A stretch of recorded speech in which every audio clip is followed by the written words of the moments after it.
subscribe the channel and press the bell icon for upcoming videos. Hello friends, welcome to my channel Pharmacology Concepts by Rajesh Chaudhary, and in this video I will discuss about the model question paper for the Pharmaceutical Organic Chemistry 3 B Pharm 4th semester, which covers the unit number 1 and 2 optical isomerism and the geometrical isomerism and based on the PCI syllabus और PCI। तो आज की video में हम बात करेंगे pharmaceutical organic chemistry 3 के unit number 1 unit number 2 के बेसिक मॉडल क्वेश्चन पेपर के बारे में, जो कि पीसीआई के अकॉर्डिंगली होगा। मींस इसमें आपके एमसीक्यूज होंगे, लॉन्ग क्वेश्चंस होंगे और शॉर्ट टाइप क्वेश्चंस होंगे। ये जो पैटर्न्स हैं इस तरीके से आते हैं आपके एग्जाम में और ये बहुत ही इंपॉर्टेंट क्वेश्चंस हो सकते हैं, क्योंकि फ्रिक्वेंटली इसी तरीके से इसी पैटर्न्स पे क्वेश्चंस बनते हैं। जो लॉन्ग और शॉर्ट होंगे वो बेसिकली यही क्वेश्चंस मेजरली बनते हैं आपके उन टॉपिक से, तो भी आपको ईजी होगा समझने में, आपको ईजी होगा कि किस तरीके से आपको पढ़ाई करना है। So let's start the topic. So first part is the MCQs. So first question is the choose the incorrect option regarding isomerism. Means isomerism के regarding कौन सा sentence जो है गलत है आपका। तो option A, they differ in physico-chemical properties, they have to differ in molecular formula, stereoisomerism related to the configuration or spatial arrangement of the atom or group, conformational isomerism is a type of stereoisomerism. तो इनमें कौन सा जो option है वो गलत है। तो बात करते हैं पहले ऑप्शन की, A, they differ in the physicochemical properties. तो हाँ, ये तो होती है आपके आइसोमेरिज्म में। सेकेंड है आपका, they have to differ in molecular formula. तो ये आपका ऑप्शन गलत है, क्योंकि आपके आइसोमेरिज्म में जो है आपके मॉलिक्यूलर फार्मूला सेम होते हैं, उसके बाद उनके स्ट्रक्चर फार्मूला हो, उनके कॉन्फ़िगरेशन हो, उनके कंफर्मेशनल हो या फिर उनके फिजिकल केमिकल प्रॉपर्टीज हो, वो डिफर हो सकती हैं, लेकिन मॉलिक्यूलर फार्मूला एग्जैक्ट सेम होता है आपके आइसोमेरिज्म में। आते हैं next second, which is the wrong about the optical isomerism. Isomerism के केस में कौन सा ऑप्शन आपका गलत है। ठीक है, आप जो है हमेशा याद रखिए, क्वेश्चन जब पढ़ते हैं तो आपका रॉन्ग, आपके एक्सेप्ट, ये सब दिखा कीजिए, तभी आपको क्वेश्चन समझ में आएगा क्या पूछ रहा है। कई बार जो है हम लोग जल्दबाजी करते हैं और जो राइट आंसर है उसको भी गलत कर लेते हैं। तो आते हैं आपके ऑप्शन पे। तो पहला ऑप्शन है, optical rotation of the plane polarised light means PPL can be determined by the polarimeter. Yes, ये तो हम करते हैं। नेक्स्ट आपका, clockwise rotation denotes dextroform. Yes, ये भी सही है। आपके जो क्लॉकवाइज रोटेशन है उसको हम डेक्स्ट्रो या प्लस साइन से डिनोट करते हैं, जबकि एंटी क्लॉक जो रोटेशन है उसको हम लीवो या फिर माइनस साइन से डिनोट करते हैं। थर्ड है आपका, enantiomer are non superimposable mirror image. ये भी सही लग रहा है, क्योंकि जो इनेंसियोमर्स होते हैं एक तरीके से आपस में मिरर इमेज होते हैं और वो दोनों आपस में नॉन सुपर इम्पोसिबल होते हैं, मीन्स आपस में वो छिपते नहीं हैं अगर हम उनको एक दूसरे के ऊपर रखें तो। नेक्स्ट है, two chiral centres containing compounds always shows the optical activity. ये जो ऑप्शन है वो आपका रॉन्ग स्टेटमेंट है, क्योंकि आपका हमने कहा था हमारे क्लास में कि अगर एक कैरल सेंटर्स हो तो आपका 100% श्योर है कि वो ऑप्टिकल एक्टिव है, लेकिन एक से अधिक, दो अगर उसमें आपके कैरल सेंटर्स होते हैं तो ये जरूरी नहीं है कि वो ऑप्टिकल एक्टिविटी ही हो या ऑप्टिकल एक्टिव ही हो। कई बार वो ऑप्टिकल इनएक्टिव ही हो सकते हैं। जैसे कि बात करें मीजो टार्टरिक एसिड, जिसमें दो सेंटर्स होते हैं लेकिन वो आपके ऑप्टिकल इनएक्टिव हैं, तो ये जरूरी नहीं होता आपके टू कैरल सेंटर्स वाले कंपाउंड्स में। बात है number 3, which is not a optical active. तो ऑप्टिकल एक्टिव पहचानने के लिए बहुत सारे हमने बताए थे आपको। तो इसमें बेसिकली हम कैरल सेंटर्स देखेंगे और चेक करेंगे कि इसमें आपके कितने कैरल सेंटर्स हो सकते हैं, और उन कैरल सेंटर्स के बेस पे हम चेक करते हैं कि ये ऑप्टिकल एक्टिव है या नहीं है। देखिए आप option number 1, CH3 CHCl CH2 CH3, इसमें पॉसिबल नहीं है, इसमें पॉसिबल नहीं है, पॉसिबल इसमें नहीं है। इसमें पॉसिबल है क्या? हाँ, CH3 एक तरफ है, एक में आपकी तरफ C2H5 हो सकता है, सेकेंड आपका H है, आपका फोर्थ है HCl। तो एक तरह से ये जो कार्बन एटम है वो आपके क्या है, कैरल कार्बन है। तो एक तरीके से इसमें एक ही कैरल कार्बन है, मतलब ये ऑप्टिकल एक्टिव है। इसमें देखिए COH CHOH CH3 ये भी है, ये आपका लैक्टिक एसिड है। ठीक है, तो ये C जो है आपके कार्बन कैरल सेंटर्स हैं, इसमें आपके एक H, एक OH, एक CH3 और एक COH है। इसमें देखिए साइक्लोप्रोपेन पे, तो ये CH2 CH2 CH2, तो ये तो ऑप्टिकल इनएक्टिव ही है, हमको समझ में आ रहा है, which is not a optical active. तो आपका आंसर क्या होगा? C मतलब cyclopropane is the optical inactive. इसको भी चेक कर लेते हैं, CHOH CHOH CHOH COH, ये आपका टार्टरिक एसिड है। टार्टरिक एसिड के कुछ कंपाउंड्स या कुछ जो आपके आइसोमर्स हैं, जैसे कि बात करें डेक्स्ट्रोलियो, तो वो आपके ऑप्टिकल एक्टिव होते हैं। मीजो कंपाउंड्स या आपके ऑप्टिकल एक्टिव होते हैं। तो एक तरीके से टार्टरिक एसिड भी ऑप्टिकल एक्टिव कंपाउंड हो सकता है, बट साइक्लोप्रोपेन आपके ऑप्टिकल इनेक्टिव ही रहेगा। इसलिए आपका जो ऑप्शन नंबर सी है वो आपका सही है इस आपके क्वेश्चंस पे। अब आते हैं हम लोग नंबर 4 पे। Identify the relation between the A and B and B and C. ये जो स्ट्रक्चर दिखाई दे रहा है आपको, इनमें आइडेंटिफाई करना है कि ये दोनों का रिलेशन क्या है और इनका क्या है, ए एंड बी एंड सी। तो पहले देखिए आप लोग कि ये देखिए आपका ये CHO OH OH ये आपका एक तरीके से एक स्ट्रक्चर है, एक CHO COH OH OH इधर OH OH, तो ये आपस में मिरर इमेज है, ये आपस में मिरर इमेज नहीं है, ये भी आपस में मिरर इमेज नहीं है।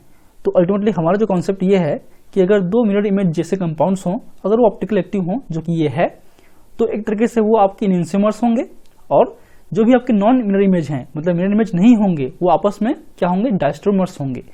तो इस हिसाब से बी और सी आपके इनएंसियोमर्स हैं और ए और बी या ए और सी आपके डायस्ट्रोमर्स हैं।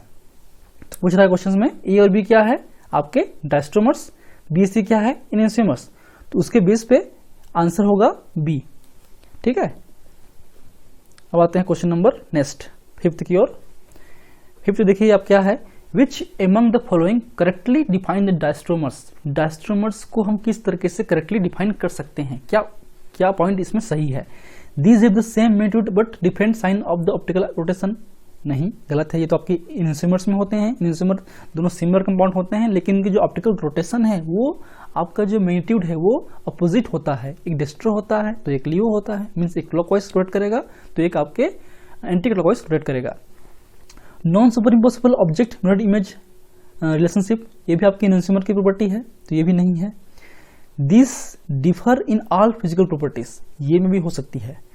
सेपरेशन इज वेरी डिफिकल्ट, नहीं, कोई इशू नहीं है, हम इजिली डायस्ट्रोमर्स को सेपरेट आउट कर सकते हैं, क्योंकि उनकी फिजिकल प्रॉपर्टीज जो हैं डिफर होती हैं। उनकी solubility, melting point, boiling points ये डिफर होती हैं। इनएंसियोमर के केस में जो है उनकी बहुत हद तक आपके जो फिजिकल प्रॉपर्टीज है वो भी सिमिलर होती हैं, इसलिए वो बहुत इजीली सेपरेट आउट नहीं कर सकते। इसलिए हम उसको स्पेसिफिक रेसमिक रिसोल्यूशन के थ्रू हम उनको अलग अलग कर सकते हैं, जो हमने ऑलरेडी पढ़ा है हमारे क्लासेस में। तो आंसर हो गया सी।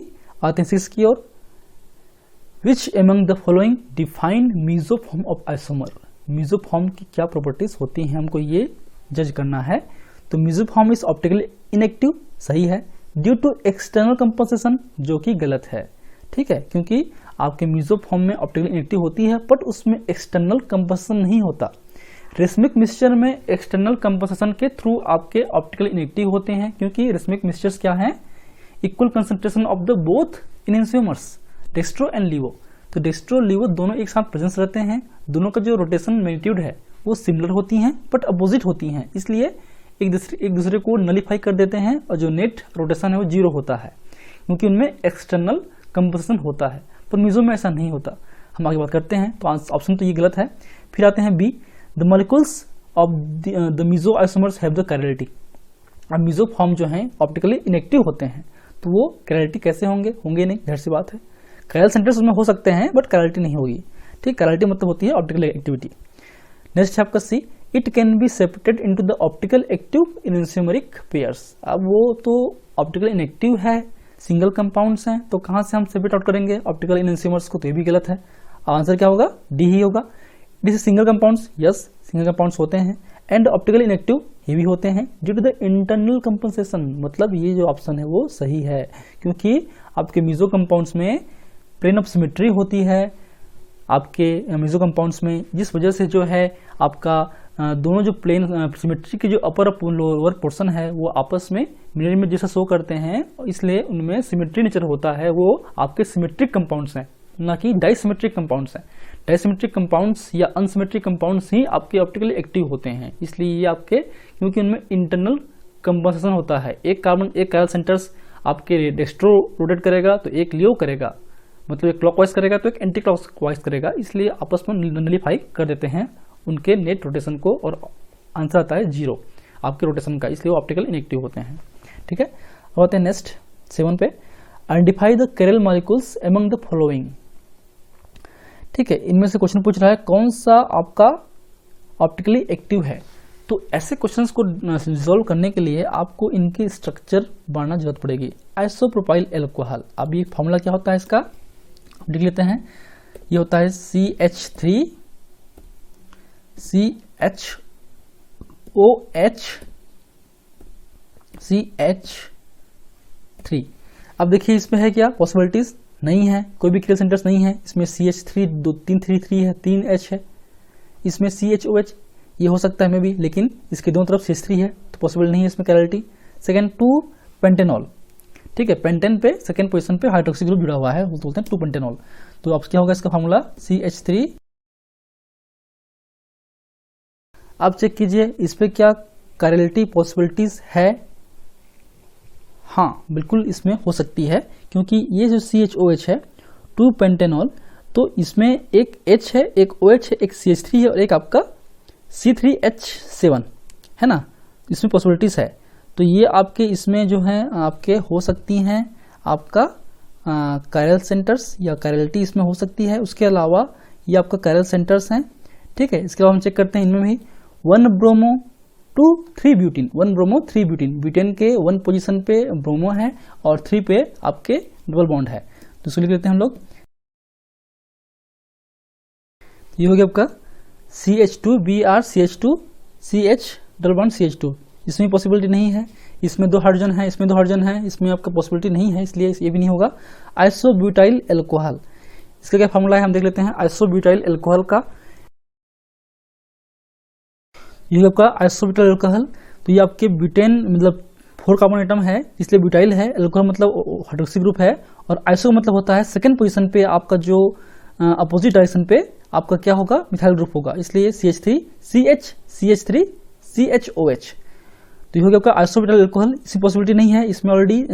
इसमें देखिए पॉसिबिलिटी है क्या, हाँ इसमें में भी नहीं होगा, क्योंकि एक CH3 है, एक CH3 है, एक H है और एक CHOH है। तो आपका आंसर क्या होगा, 2 pentanol is the answer for the chirality. Okay, now come to the question number 8।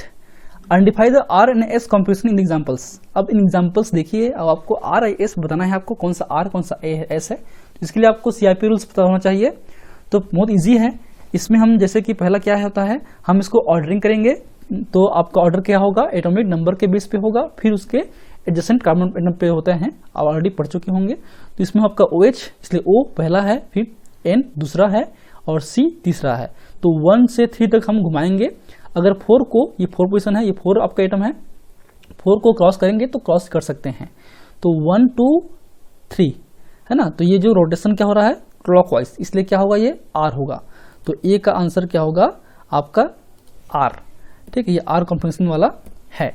Second देखते हैं हम लोग OCH3OH NH2, तो O जुड़ा हुआ है पर इसमें OCH3 है, इसलिए ये बड़ा ग्रुप है, इसलिए 1 ये 2 ये 3, ये भी सेम R, ठीक है। अब आते हैं नेक्स्ट C की ओर।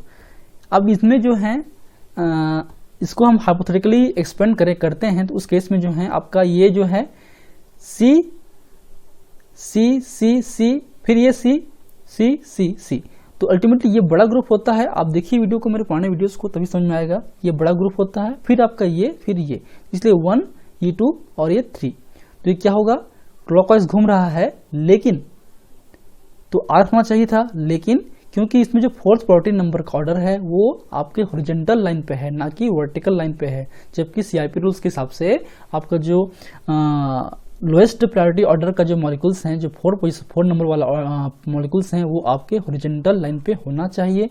अगर नहीं है तो आपको 2 बार 2 इंटरचेंज करना पड़ेगा, या नहीं करना चाहते तो आपको इजी है इस मेथड के लिए कि अगर जो भी आंसर आता है उसका अपोजिट होगा। अगर आंसर R आएगा तो S होगा, अगर आंसर S आएगा तो R होगा। तो इस केस में क्या था, ये 1 ये 2 ये 3, तो इसका जो रोटेशन है वो क्लॉकवाइज था, तो आपका आंसर R आना चाहिए था, बट क्योंकि ये हॉरिजॉन्टली पे है इसलिए क्या होगा आंसर S, ठीक है। D क्या देखते हैं, D में ये डेसेस एंड वेजेस हैं, इसको आप फिशर पोजीशन में चेंज कर लीजिए। नहीं करना है तो आप रूल याद रखिए कि जो लोएस्ट प्रायोरिटी ऑर्डर है वो आपके डेस वाले फॉर्म पे होना चाहिए, जो कि इसमें H है। अब देखिए नंबरिंग कीजिए, ये 1 ये 2 ये 3, तो रोटेशन क्या होगा, ये एंटी क्लॉकवाइज होगा। एंटी क्लॉकवाइज है मतलब ये S होगा, ठीक है। अगर आपका ये जो H है वो आपके इस डेस में नहीं है, तब आपको इसमें भी 2 इंटरचेंज करना पड़ता है, ठीक है, आपको याद होना चाहिए। अब आते हैं हम लोग क्वेश्चन नंबर 9 की ओर। अब इन स्ट्रक्चर में कौन सा ऑप्टिकल एक्टिव है, कौन सा नहीं है, वो हमको आइडेंटिफाई करना है। उसके लिए आप कायल सेंटर्स देखिए, उसके लिए आप प्लेन ऑफ सिमेट्री, आपके जो centre of symmetry, alternate axis of symmetry, सब कुछ आपको देखना पड़ेगा। तो ये जो कंपाउंड्स हैं, टार्ट्रिक एसिड है, OH इस तरफ है, तो इसमें जो है एक आपका क्या है, इस पे प्लेन ऑफ सिमेट्री दिखाई दे रहा है। यहाँ से हम कट करेंगे तो ऊपर का पोर्शन नीचे का पोर्शन दोनों सेम है, सिमिलर है, मिरर इमेज जैसा है, इसलिए इसमें आपके मेसो कंपाउंड्स है और ये आपके ऑप्टिकली इनएक्टिव होंगे। तो पहला क्या होगा, ऑप्टिकली इनएक्टिव, OI कर लेते हैं। ये देखिए CHO और CH2OH, OH, इस पे कोई प्लेन ऑफ सिमेट्री नहीं है। ये आपको लग रहा है कि मेसो कंपाउंड होगा, पर नहीं है, ऐसा नहीं है, क्योंकि इसमें जो है CHO और CH2OH है, दोनों डिफरेंट हैं। यहाँ पे दोनों सिमिलर थे, इसलिए आपके इसमें प्लेन ऑफ सिमेट्री पॉसिबिलिटी थी, पर इसमें पॉसिबिलिटी नहीं है। अगर यहाँ से कट करेंगे तो देखिए कि आपका ये अलग है और ये अलग है, ठीक है। यहाँ से कट करेंगे तो ये अलग है, ये अलग है, इसलिए जो है ये आपके ऑप्टिकल एक्टिव होंगे, ये डाइसिमेट्रिक नेचर के हैं, ऑप्टिकली एक्टिव। आते हैं सी पे, देखिए सी आपका साइक्लोप्रोपेन है, इसमें है 1,2-डाइमिथाइल साइक्लोप्रोपेन।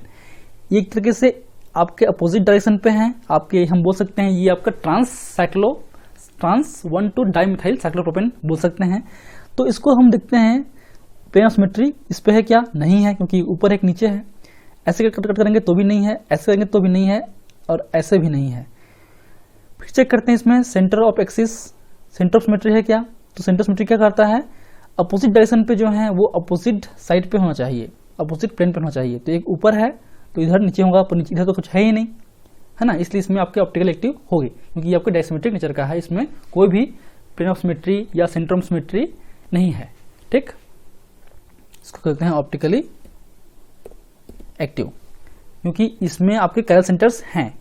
ये आपका CH, एक H हो गया, एक CH3 हो गया, एक ये हो गया CH2, इधर हो गया CH3, है ना, इसलिए आपके ये दो कायल सेंटर्स हैं इस पे, ठीक।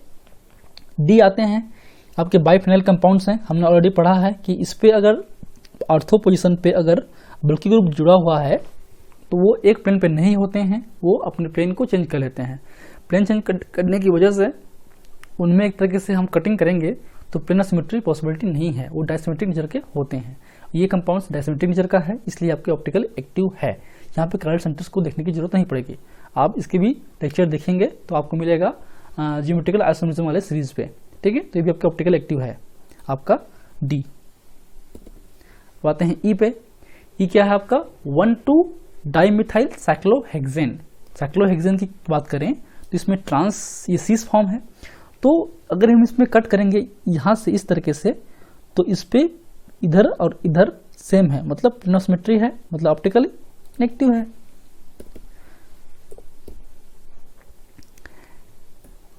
अब आते हैं हम लोग एफ की ओर। एफ में देखेंगे तो एफ जो है ये भी आपका ट्रांस फॉर्म है, ट्रांस 1,2-डाइमिथाइल साइक्लोहेक्सेन, लेकिन इसमें आपके कोई भी सेंटर ऑफ सिमेट्री या POS नहीं है, इसलिए आपका ये ऑप्टिकली एक्टिव है, ठीक है। ये सब कैसे करते हैं आप देखिए वीडियोस को, पुराने लेक्चर्स को, तभी आपको समझ में आएगा, ठीक है। सारे लेक्चर्स अटेंड करेंगे तभी आपको पूरी तरीके से समझ में आएगा कॉन्सेप्ट आपका। फिर नेक्स्ट है आपका विच among the following does not exhibit geometrical isomerism. तो जियोमेट्रिकल आइसोमेरिज्म किसमें पॉसिबिलिटी नहीं है, आपके पहला जो रूल है पाई बॉन्ड्स होना चाहिए, सारे में होंगे, सारे में इन है, तो हेक्सिन सब में है, लेकिन पोजीशन अलग है। तो पहला में पहले पोजीशन पे है तो CH2 डबल बॉन्ड CH, जो सिंपल हम लिख देते हैं,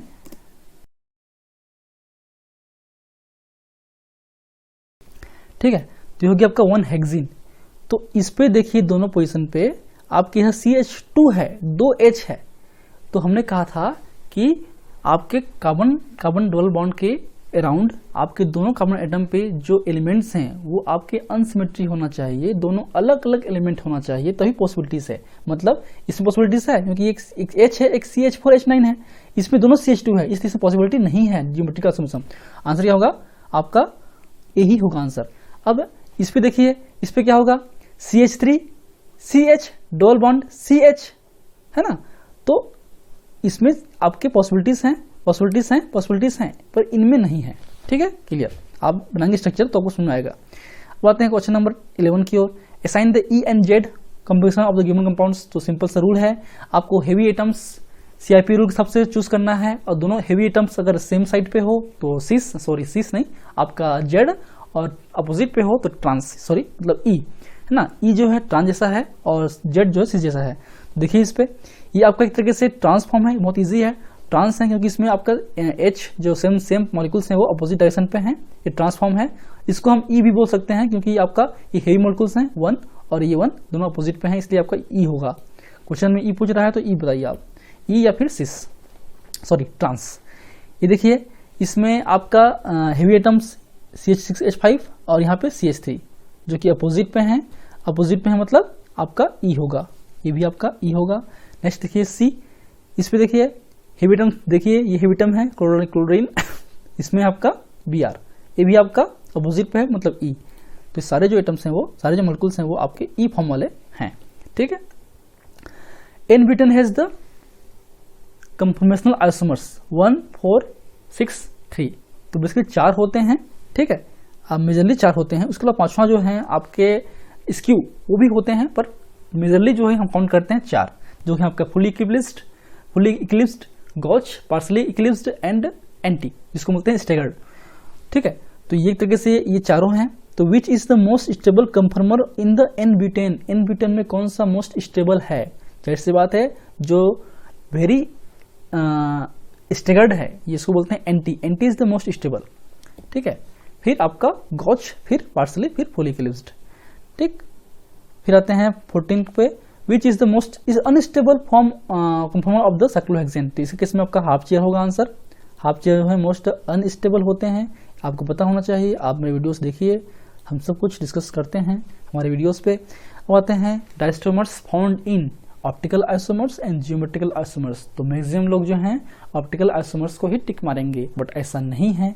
जितने भी जियोमेट्रिकल आइसोमर्स हैं वो भी आपके ऑप्टिकल आइसोमर्स ही हैं, मतलब डायस्ट्रोमर्स भी हैं, नॉट ऑप्टिकल आइसोमर्स।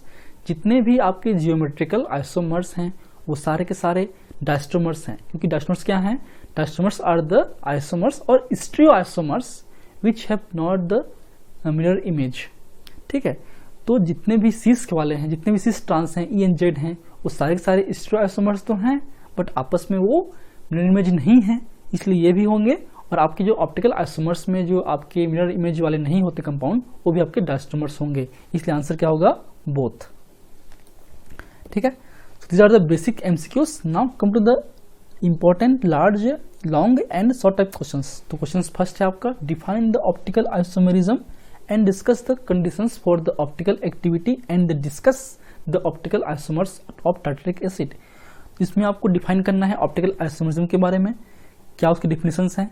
उसके अलावा आपको जो भी कंडीशंस हैं ऑप्टिकल एक्टिविटी की, जैसे कि हमने कहा उसमें कायल सेंटर्स होना चाहिए, वो आपके डायसिमेट्रिक नेचर के होना चाहिए, उस पर कोई भी plane of symmetry, centre of symmetry, alternate axis of symmetry नहीं होना चाहिए, वो सिमेट्रिक नेचर के नहीं होना चाहिए। तो कुछ कंडीशंस हैं जो कि उसकी ऑप्टिकल एक्टिविटी को शो करता है। उसके अलावा वो जो है कंपाउंड्स हैं वो आपके जो प्लेन पोलराइज्ड लाइट है उसको रोटेट करने की एबिलिटी होनी चाहिए, वही कंपाउंड्स आपके ऑप्टिकल एक्टिव कंपाउंड्स होते हैं। तो इनको आप पॉइंट वाइज डिस्कस कीजिए एग्जाम्पल के साथ में। उसके अलावा आप जो टार्टरिक एसिड का जो मेन है आपके तीन मेन होते हैं आपके इस पे, एक है मीजो कंपाउंड, एक है आपका लिवो एंड आपका डेस्ट्रो, उसके अलावा आपका रेसमिक मिक्सचर्स, इन चार के बारे में आप डिस्कस कीजिए। तो ये आपके हो गया, लॉन्ग क्वेश्चंस आ सकते हैं इससे। फिर आपका discuss the methods of determination of the composition of the geometrical isomers. Geometrical isomers को चेक करने के लिए कौन कौन से मेथड्स हैं हमने ऑलरेडी डिस्कस किया है, उसको भी देखिए। फिर आपका डिस्कस द स्टेरोसेलेक्टिव एंड स्टेरोस्पेसिफिक रिएक्शंस, ये भी हमने डिस्कस किया है, इसको भी आप देखिए, ठीक है। ये सब आपके लॉन्ग क्वेश्चंस में आ सकते हैं। आते हैं शॉर्ट क्वेश्चंस में, तो discuss about the diastereomers and meso compounds या इनिशियोमर्स एंड डायस्ट्रोमर्स, ये सब जो क्वेश्चंस हैं आ सकते हैं। RNS nomenclature with the sequencing rules and CIP rules, Cahn Ingold rules, ये सब आ सकते हैं। Reaction involve in the chiral molecules भी आ सकते हैं।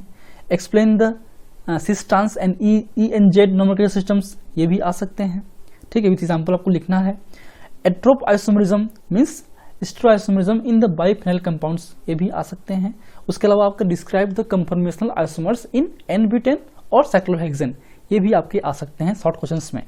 तो इतने तरीके से क्वेश्चंस बनते हैं मेजरली अब इतने आप पढ़ के जाएंगे, इतना पढ़ेंगे आपको जो कंप्लीट है वो आपका क्वेश्चन सॉल्व हो जाएगा गारंटी के साथ में। सो these are the basic questions regarding the pharmaceutical organic chemistry 3 unit number 1 and unit number 2. So I hope you like my videos. If you like my videos, please press the like button, share with your friend, and any feedback please comment in the comment section. That motivates me for the upcoming videos. And इसका जो link है notes, इसका जो questions का link है वो already हमने description box पे दे दिए हैं, तो आप चेक कर सकते हैं। ओके, चलिए, थैंक यू।